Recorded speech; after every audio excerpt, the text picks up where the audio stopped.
Congress party ప్రజలకు అరిచేతిలో వైకుంఠం చూపెట్టి 420 హామీలు ఇచ్చి ఇష్టం వచ్చినట్టుగా నోటికి ఎంత వస్తే అంత అడ్డగోలు మాటలు చెప్పి ఒక వేలం పాటలాగా ఒక అర్రాస్ పాటలాగా నోటికొచ్చిన వాగ్దానాలు చేసి ప్రజల్ని మోసం చేసి మభ్యపెట్టి ఓట్లు సంపాదించింది. మాకంటే 1.8% ఓటు ఎక్కువగా సాధించి ఇవాళ ప్రజల్ని 100 రోజుల్లోనే అన్ని వాగ్దానాలు అమలు చేస్తామని చెప్పి గ్యారంటీ కార్డులు ముద్రించి చివరికి స్టాంప్ పేపర్ల మీద అఫిడవిట్లు కూడా మరి ఇచ్చి ప్రజల్ని ఎట్లా వంచిందో, గుడిలో దేవుడి ముందు కూడా బాండ్ పేపర్లు పెట్టి ఎట్లా వంచినారో ప్రస్తుత ముఖ్యమంత్రి గారు, ఉప ముఖ్యమంత్రి గారు, ఇంకా ఇతర కాంగ్రెస్ పార్టీ నాయకులు, అది కూడా మేము సవివరంగా ఎక్స్ప్లెయిన్ చేయడం జరిగింది.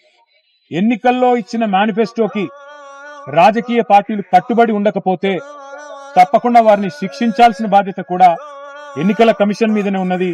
ఎన్నికల్లో ప్రజల్ని వంచే ఏ పార్టీ అయినా అధికారంలోకి వచ్చిన తర్వాత మోసం చేస్తే వారి అవసరమైతే సభ్యత్వాన్ని రద్దు చేసే విధంగా వారిని అనర్హులుగా మళ్ళీ భవిష్యత్తులో ఎలక్షన్ లో పాల్గొనడానికి అనర్హులుగా ఆలోచన చేయాలని చెప్పి కూడా ఎలక్షన్ కమిషన్ కి మేము విజ్ఞప్తి చేయడం జరిగింది. 655 పేజీల నివేదికను 60 పేజీల కుదించడంలోనే వాళ్ళ భాగవతం అర్థమవుతుంది. అంటే 600 పేజీలు వాళ్ళకి ఇష్టం లేని ఉన్నాయి, 60 పేజీలు వాళ్ళకి ఇష్టం ఉన్నవి ఉన్నాయి కాబట్టి వాటిని చూపెట్టే ప్రయత్నం చేస్తా ఉన్నారు.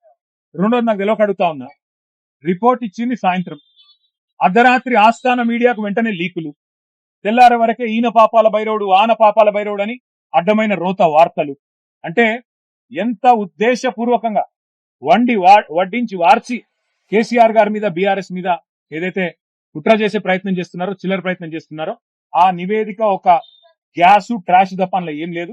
మొత్తం దమ్ముంటే మొత్తం 655 పేజీల నివేదికను ప్రజల ముందు పెట్టండి, మొత్తం ట్రాన్స్పరెంట్ గా పెట్టండి. అసెంబ్లీలో ఎట్లా పెడతా అంటున్నారు కదా, ఇవాళ ఆల్రెడీ హరీష్ రావు గారు చాలా వివరంగా అన్ని విషయాలకు సమాధానం చెప్పారు. అసెంబ్లీలో పెడితే మైక్ కట్ చేయకపోతే, ఈ ప్రభుత్వానికి దమ్ముంటే కాంగ్రెస్ ప్రభుత్వానికి మైక్ కట్ చేయకండి. మైక్ కట్ చేయకపోతే రాష్ట్ర ప్రజలు చూస్తారు ఎవరు నిజం చెప్తున్నారు, ఎవరు అబద్ధం చెప్తున్నారు. చీల్చి చెండాడి ఫుట్బాల్ ఆడకపోతే మమ్మల్ని పట్టు. Thank you.